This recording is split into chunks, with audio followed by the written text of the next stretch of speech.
Danny Thomas, original member. Sitting here today with one of the original members of ConFunkShun, Mr. Danny Thomas. How are you, sir? I'm doing great. I'm going to give you the mic because I'm going to be asking just a few questions. Okay. Yes, sir. Can you talk to us about the days of ConFunkShun? I can, but first, you know, in this new day, is it all right if I introduce this fabulous group of gentlemen right here? You sure can. The new band, the new ConFunkShun right now? You sure can. I'm going to start from right and come around. Asian bass, fabulous bass player. My right-hand man, right here, Ravel. Baptiste. How you doing there? Mr. Baptiste. Okay, one of the baddest guitar players this side of Mississippi. What's your name, man? Otis Burns. That's Otis Burns. Oh, man. Funky drummer in the house, and very nice guy. Very good man. Dave Chappelle. And one of the premier vocalists in the whole Bay Area. Okay? What you call yourself, my brother? DeVere. R&B vocalist. DeVere. That's what you're saying. So, get out the way. Yes, sir. Because this is the nucleus. We have a couple guys that have to leave. We have also Leslie Bishop. That is a dynamic vocalist as well. Then MD Jambi Borns. Okay. He has to leave as well, but we'll catch them on next time. We're together here to perform and put on great shows. Traditionally, that's what we do. Okay, like back in the days of ConFunkShun, it was a blast. I mean, we started in high school. Okay. When we started in high school, that's all we did, live and breathe music. And one thing led to another. Okay. The basic key to our success was we had pride in what we did. We had ethics. Okay. We respected one another personally, on a personal level, and we loved music. We loved to perform. And the more we performed, the better we got, and the more gigs we was able to create.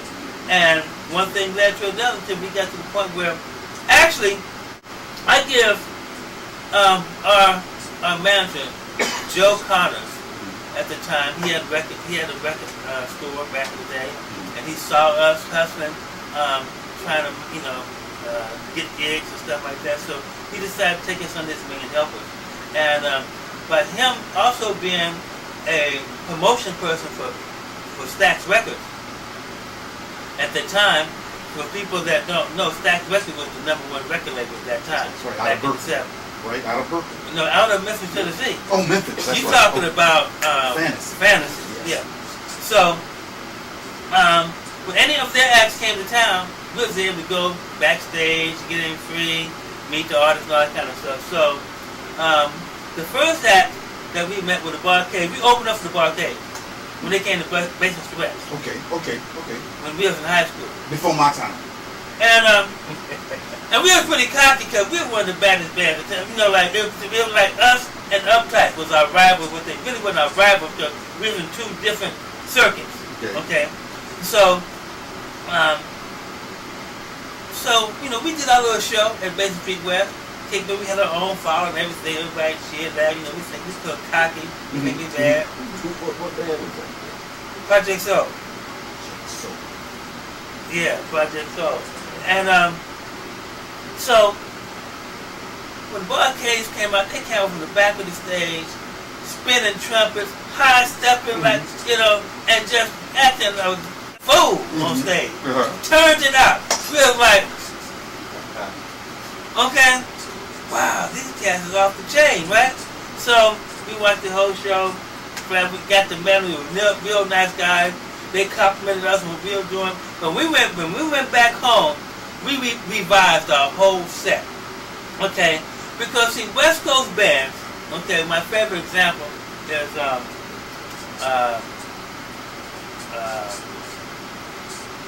Lenny Williams, Tower Power.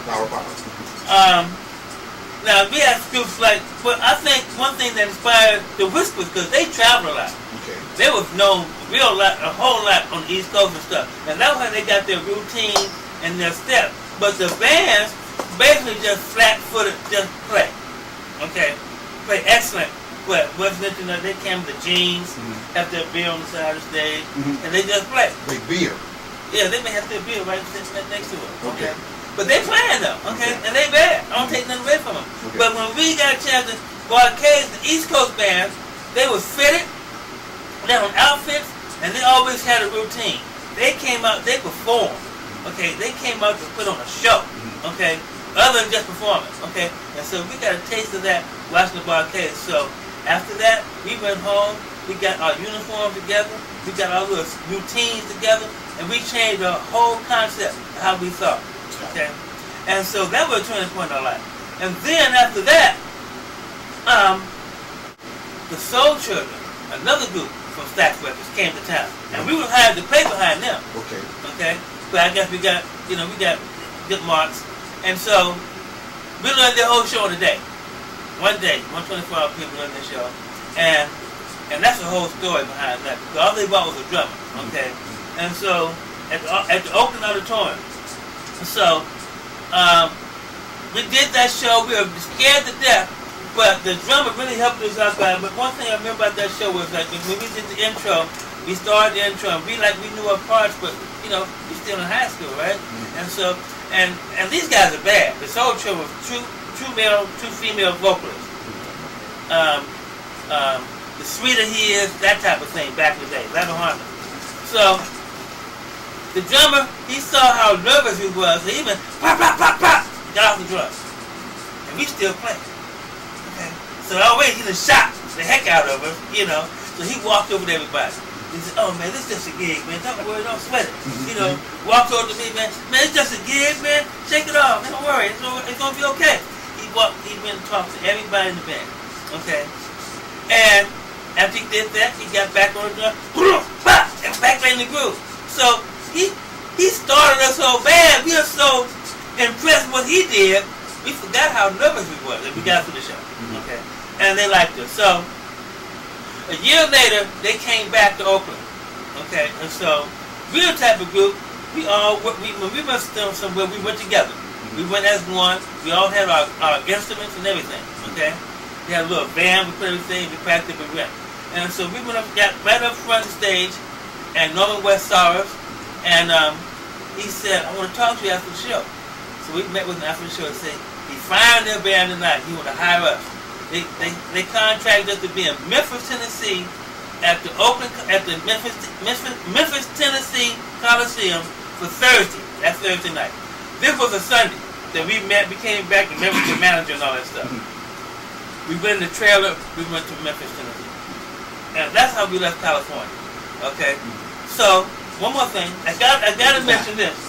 Okay, so by us touring with the Soul Children, we got a chance to, there was another event that showed, this is to give people that's in the business an outlook on how to look at their profession, how to be.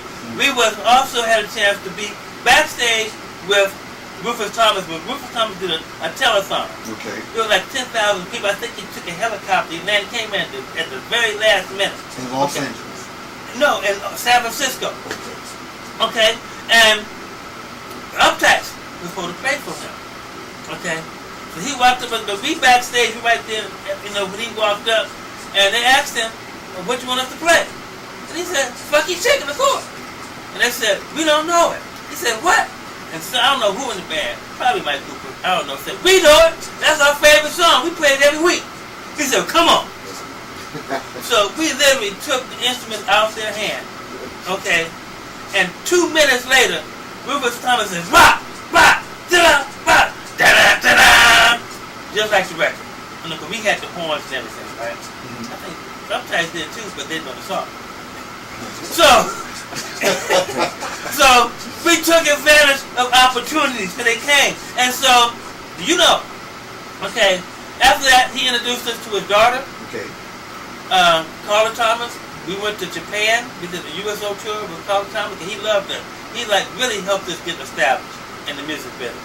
After we left to go on the road to Memphis, Tennessee, that was a 2-week tour. We traveled the East Coast with Bobby Womack, Emotion, another band did something like Funkadelic, and the Staple Singers, Soul Children. We did that for 2 weeks and flew in to Los Angeles, California, and did the Watch Stacks movie. Okay, and we performed behind Rufus Thomas and Soul Children. Okay, so after that we kind of got our start. We eventually got us a production deal and started recording, and everything else is history. Wonderful. Now let's rewind to today. The new band that we have today that I'm sitting with, who created this? Who sat down at the table and said, it's time to get up and get back on the road? Who put this band together? Okay, technically speaking, talking to the mic. My bad. Well, me and Adrian been working together. He stayed in touch with me all the time when I was traveling on tour in Florida. I was gone 3 years, but we had connected before I left, and we would talk. He would call, check on me and everything. So when I got back from Florida, okay, bam, someone offered me a gig, a ConFunkShun, because they've been talking. People have been trying to get me to do ConFunkShun review for years. I stayed away from it. I said, nah, I'm beyond that. I'm past that. I'm doing other things. I've been doing music direction, all that kind of stuff for years. But they made me an offer I could refuse. Yes, sir. The money's right. So I said, but I don't know nobody. I just got back in town. Only person I really knew was this guy. Okay? I called him up. You know, this man put together the band in less than a week. When I made the opening about a week and a half later, they were already rehearsing the set. Had the song down. I mean, that's like a miracle. Yes. Dealing with musicians these days, okay, for them to learn their stuff. Okay, so that was the actual beginning, okay? And so, as time went on, the musicians fluctuated and stuff like that. But Val, he even sang, I featured him. May I say something? Yeah, please. Truthfully, one of the nicest guys that you will ever meet is Danny Thomas. He's a very nice guy, and I used to listen to ConFunkShun.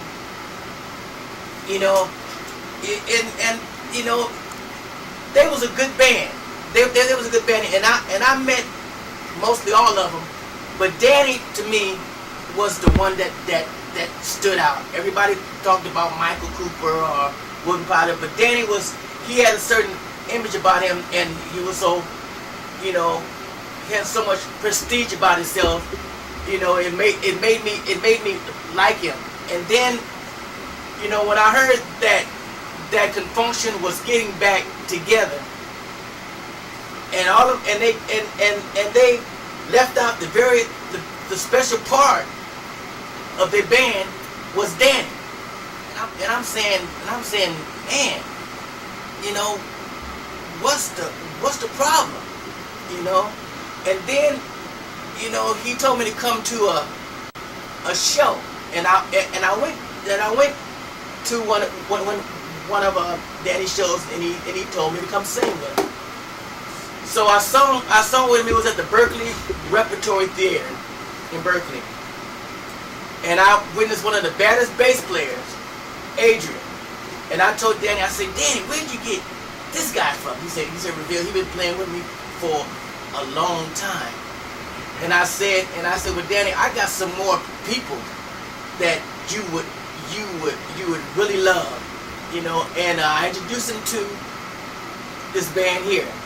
And from there, it brought a chemistry that I just can't wait for the world to hear. Yeah.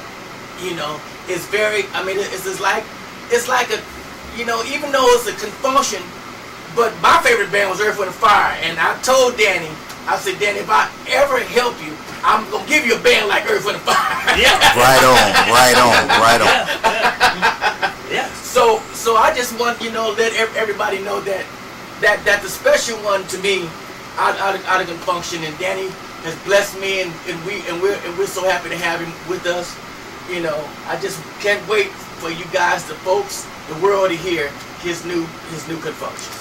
Now, I want to ask you all a question for the people today from this wonderful band. And also, what are we calling ourselves today?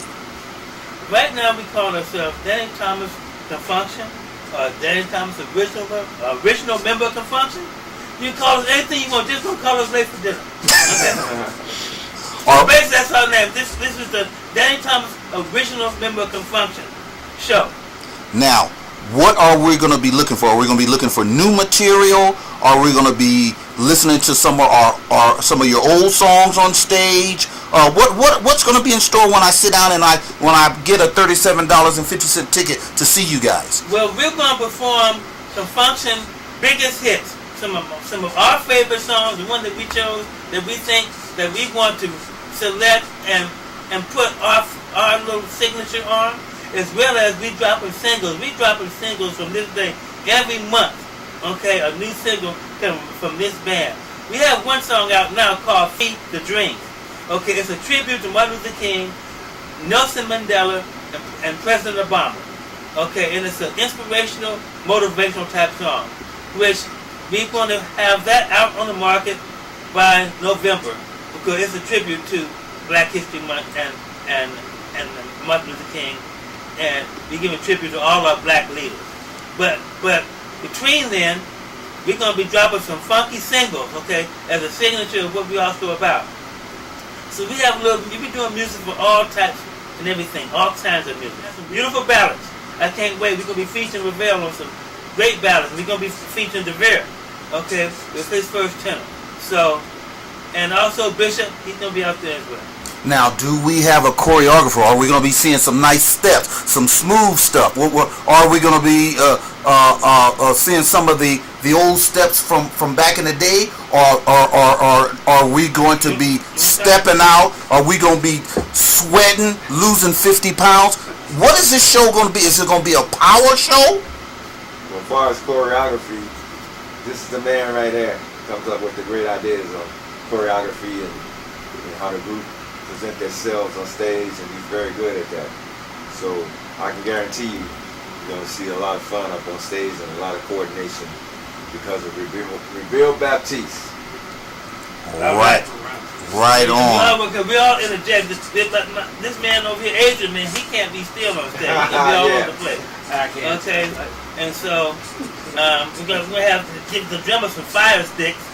Let him like the barcade. Good job, sorry. Oh yeah, One of the baddest. One of the baddest in that. Well, can we talk to the guitar player and see where's his background? What did you learn how to get out? I mean, where did you come from? Were you born with a lead guitar in your hand?